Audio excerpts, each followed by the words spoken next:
नोडा की मॉम को बिल्कुल भी आइडिया नहीं है कि उनकी बेटी प्रॉपर तरीके से ठीक हो चुकी है और वो अपने पैरों पर चल सकती है। वो अपनी बेटी नोडा के लिए यहाँ पर कुछ मूक को बुला करके उन्हें खाना डिस्ट्रीब्यूट करती हैं ताकि उनकी बेटी नोडा जल्द से जल्द चल सके। नोडा की मॉम नोडा को हक करते हुए कहती है कि जब नोडा चलने लगेगी तो वो दिन किसी चमत्कार से कम नहीं रहेगा।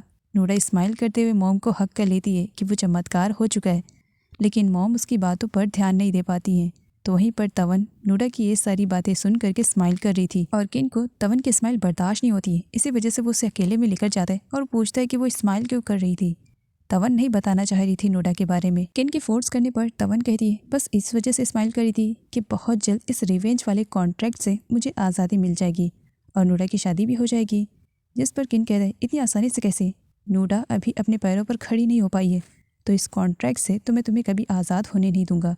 तभी वहाँ पर सर्वेंट आ जाती है। सर्वेंट के आ जाने की वजह से किन तवन को छोड़ देता है। नेक्स्ट डे जब ड्यून कंपनी आती है तब हर कोई उसे मिसेस प्रेसिडेंट कह रहा होता है, जिसकी वजह से ड्यून को गुस्सा आता है और वो करण के साथ लड़ाई करने के लिए उतर जाती है मैदान में। उसे लग रहा था कि उनके सीक्रेट को करण ने सभी लोगों के सामने बता दिए, तो करण कहता है मैंने किसी को भी नहीं बताया। और वो याद दिलाता है कि लास्ट टाइम उसने सभी एम्प्लॉयज़ के सामने उसे प्रपोज किया था। शायद इसी वजह से सब लोग उसे मिसेस प्रेसिडेंट कह रहे हैं। इस पर ड्यून कहती है हाँ हो भी सकता है, लेकिन याद रखना ये सीक्रेट है, इसे शेयर मत करना। ड्यून जाने लगती है। करण उसे रोकता है, अब आ ही गई हो तो अपनी वाइफ वाले ड्यूटी भी ज़रा निभाते जाओ। ड्यून समझती नहीं कि वो क्या कहना चाह रहे, जिस पर वो अपना चीक आगे कर देता है। एटलीस्ट 1 किस तो देती जाओ। ड्यून उसे किस करती है। वो दोबारा से सेकेंड वाली चीक पर किस मांगता है। जब ड्यून उसे किस करने के लिए जाती है तभी एम्प्लॉय आ जाती है और उन दोनों को देख करके शॉक में हो जाती है। करण उसे काम दे करके वहाँ से भेज देता है और चिल्लाता भी है कि दोबारा से डोर नॉक करके अंदर आए वो, और उसके बाद अपनी प्यारी वाइफ से सेकेंड वाली किस की डिमांड करने लगता है और सीन यहीं पर कट हो जाता है। न्यूज़पेपर में गांको की दोस्त की मौत के बारे में सब कुछ लिखा हुआ था कि किस तरीके से एक कार एक्सीडेंट में उसकी डेथ हो गई। तभी मियो रोते हुए गांको के पास कॉल करती है और उसे अपने दोस्त के बारे में बताती है कि हमारी दोस्त का बहुत बुरी तरीके से कार एक्सीडेंट हुआ है और उसमें उसकी डेथ हो गई है। और यहाँ पर गांको इस तरीके से एक्टिंग कर रही थी मानो उसे अपनी दोस्त के बारे में कुछ भी आइडिया नहीं है। वो तो सिर्फ न्यूज़पेपर में देख करके उसे मालूम पड़ा। कार एक्सीडेंट वाला केस तो इतनी बुरी तरीके से वायरल हो गया था कि अब तवन भी अपनी सिस्टर ड्यून को समझा रही थी कि वो थोड़ा केयरफुल रहे, जिस पर ड्यून का कहना था कि वो केयरफुल है। तो वहीं पर पिंकी भी बोल पड़ती है तवन तुम्हें ड्यून को लेकर के परेशान होने की जरूरत नहीं है क्योंकि ऑलरेडी उसने एक बॉडीगार्ड ढूंढ लिया है। तवन कुछ पूछती उससे पहले पिंक बातों को चेंज कर लेती है। गांग को भी किन से मिलने के लिए उसे रेस्टोरेंट में आई हुई थी और वो उन लोगों की बातों को सुन रही थी।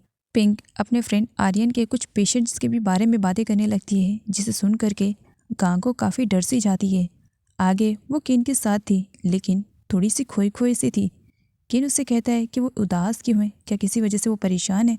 इस पर गांग को झूठ बोल देती है कुछ नहीं, बस थोड़ी सी तबीयत खराब है। अच्छा मुझे ये बताओ तुम सच में मुझसे प्यार करते हो ना। किन कहता है हाँ, लेकिन तुम ये सवाल क्यों कर रही हो। तब गांग को कहती है नहीं कुछ नहीं, बस ऐसी कुछ अजीब सा लग रहा था। तुम्हारी इस जवाब ने सब कुछ सेटिस्फाई फील करवा दिया है। नाइट में सभी के सोने के बाद तवन अपने बेबी के लिए स्वेटर बना रही थी। उसके पास वेट आता है और उसके हाथ में दूध का गिलास था। वेट तवन से कहता है रात काफ़ी हो चुकी है, तुम्हें ये दूध पी लेना चाहिए और उसके बाद सोने के लिए जाना चाहिए। तवन कहती है आज मेरा दूध पीने का मन नहीं है, आज मुझे कुछ स्पाइसी और थोड़ा सा चटपटी वाली चीज़ खानी है। तवन की फरमाइश हो और वेट ना पूरा करे ऐसा तो हो ही नहीं सकता है। तवन के कहने पर वेट आधी रात में शेफ बन चुका था और वो एक फूड तैयार करता है ताकि तवन को उसका टेस्ट अच्छा लगे, और उस फूड में ऐसे इंग्रेडिएंट्स मिलाता है जो कि तवन के लिए और उसकी बेबी के लिए दोनों के लिए हेल्दी रहे। तवन जब विट के बनाए हुए फूड को टेस्ट करती है सच में बहुत ही ज़्यादा डिलीशियस था। वो यहाँ पर विट की तारीफ़ भी करती है। तब विट कहता है ये जो फूड बनाने की स्किल मेरे अंदर आई है ना, ये मेरी मॉम की तरफ से आई है। तब यहाँ पर तवन कहती है हाँ तुमने अच्छा बनाया, लेकिन इसमें एक चीज़ की कमी है। विट कहता है क्या, मेरी बनाई हुई डिश में किस चीज़ की कमी है। तब तवन फ्रिज के पास जाती है और उसमें से 2 कांदे निकालती है। इसमें कांदे की कमी है। तब वेट कहता है कांदे कट करने से मेरी आंखों में आंसू आते हैं, बस इसी वजह से मैंने अवॉइड किया। तवन जब अनियन कट कर रही थी तब वेट उसे ही देखे जा रहा था, जिस पर तवन कहती है इस तरीके से क्यों देख रहे हो। वेट कहता है मेरी मॉम कहती है अनियन कट करते वक्त जिस लड़की की आंखों से आंसू ना निकले वो लड़की इस घर की बहू बनने लायक है। वेट की ये बातें सुन करके तवन कुछ टाइम के लिए शॉक में हो जाती है, क्योंकि सेम यही सेंटेंस पास्ट में किन ने भी तवन से कहा था जब वो अनियन कट कर रही थी और उसके आंखों से आंसू नहीं निकल रहे थे। विट तवन से कहता है कि वो किसके ख्यालों में खो गई है। तवन नहीं बताती है और कहती है कि इस फूड को वो अपने रूम में एंजॉय करेगी। तवन को नींद नहीं आ रही थी। वो पास्ट का फ्लैशबैक याद करने लगती है जब किन अच्छा बना था उससे रिवेंज लेने के लिए। गांको और किन दोनों एक इवेंट को अटेंड करने के लिए गए थे। अभी अभी जस्ट वो इवेंट से वापस आए थे और इवेंट के ही बारे में दोनों बातें कर रहे थे। गांको कहती है कि इवेंट में उसने खूब इंजॉय किया। गांको किन के साथ और ज़्यादा टाइम स्पेंड करना चाह रही थी, इसी वजह से वो उसे अपने घर पर रुकने के लिए कहती है। किन के मना करने पर वो उसे इमोशनली ब्लैकमेल करने लगती है और किन के सामने अपने प्यार के दावे करने लगती है। साथ ही वो किन को ये भी बता देती है कि वही उसकी पुरानी वाली गांको है। लेकिन किन इस बात को एक्सेप्ट करने के लिए दिल से तैयार ही नहीं हो रहा था। वो गांको से कहता है कि ये सच नहीं है, तुम परी हो, गांको की तरह दिखती हो। किन तो ये सब कुछ कहकर वहाँ से चला जाता है। गांको खुद को मिरर में देखती है और खुद से ही बातें करते हुए कहती है, मैं ही असली गांको हूँ, मैं ही रियल गांको हूँ और तुम्हें एक बार फिर से खुद से प्यार करने पर मजबूर कर दूंगी। किन तवन जब दूध पीने के लिए उठती है तब उसे बाहर किसी की आवाज़ आती है। वो जाती है तब देखती है कि किन तो पूरा नशे में धुत पड़ा है। वो गिरने वाला था। तवन उसे संभालती है। जब वो किन को संभाल रही थी तब किन नशे की हालत में बस यही कहे जा रहा होता है कि प्लीज़ मुझे छोड़ करके मत जाना।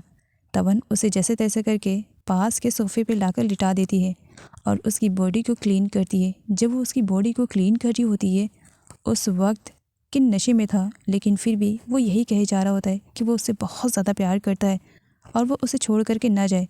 तवन को ये सब कुछ गांको के लिए फ़ील हो रहा था कि किन ये सब कुछ गांको के लिए कह रहा है। तब बेचारी की आंखों में आंसू आ जाते हैं। वो बहुत ज़्यादा रोती है लेकिन फिर अपने आप को संभालती है। देखती है कि किन को ठंड लग रही है। वो उसे ब्लैंकेट से कवर करके वहाँ से चली जाती है। फाइनली कई दिन के स्ट्रगल के बाद चैट मियो से आज मिल पाई थी। मियो उसे कहती है तुम हो कौन, जिस पर चैट उसे बताती है कि स्कूल टाइम में वो एक साथ पढ़ा करते थे और मियो उसकी आइडियल थी। मियो चैट की आइडियल है ये सुन करके मियो तो यूं ही इम्प्रेस हो जाती है और चैट उसे अपनी बातों में लपेटते हुए उसे गांको से कंपेयर करने लगती है। साथ ही ये भी बताती है कि गांको उतनी खूबसूरत नहीं है जितनी कि मियो है।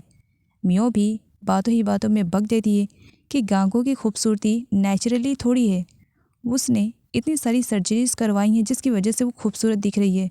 अदरवाइज़ अगर उसने सर्जरी नहीं करवाई होती तो बहुत बेकार और भद्दी दिखती और खुद की ब्यूटी को नेचुरल बता रही थी, जबकि न जाने कितना ट्रीटमेंट उसने करवाया था। गांको के पास अब अननोन पर्सन के कॉल आने लगे थे और कॉल पर उसे धमकी मिल रही थी कि जिस सीक्रेट को वो दुनिया के सामने लाने से डर रही है उसका सीक्रेट बहुत जल्द दुनिया के सामने आने वाला है। साथ ही उसे ये भी धमकी मिलती है कि अगर वो ये जानने की कोशिश करेगी कि किस पर्सन ने उसे ये धमकी दी है तो उससे पहले ही उसका सीक्रेट किन के सामने चला जाएगा, जिसकी वजह से गांको डर जाती है कि आखिर उसे कौन ब्लैकमेल कर रहा है। उसे मियो पर डाउट होता है कि मियो ऐसा कर सकती है क्योंकि उसके सीक्रेट के बारे में मियो को भी आइडिया है। इसी वजह से वो मियो पर काफ़ी गुस्सा कर रही थी। पिंक जब आर्यन से मिलने के लिए जाती है तब उसे मालूम पड़ता है कि नाइट में आर्यन के घर पर चोरी हुई है। वो शॉक में तब होती है जब उसे आर्यन के थ्रू मालूम पड़ता है कि घर से कोई कीमती चीज़ चोरी नहीं हुई है बल्कि उसके पेशेंट्स की कुछ इन्फॉर्मेशन चोरी हुई है, जिसे लेकर के पिंक परेशान हो जाती है। कोई कीमती चीज़ चोरी नहीं हुई है मतलब पेशेंट के इन्फॉर्मेशन में ऐसा क्या था जो चोर ने उसे चुराना जरूरी समझा। सभी लोग जब ब्रेकफास्ट कर रहे थे तब किन ब्लैंकेट ले करके अपनी मॉम के पास आता है और उन्हें थैंक्स बोलता है। नाइट में उन्होंने उसे ब्लैंकेट से कवर किया।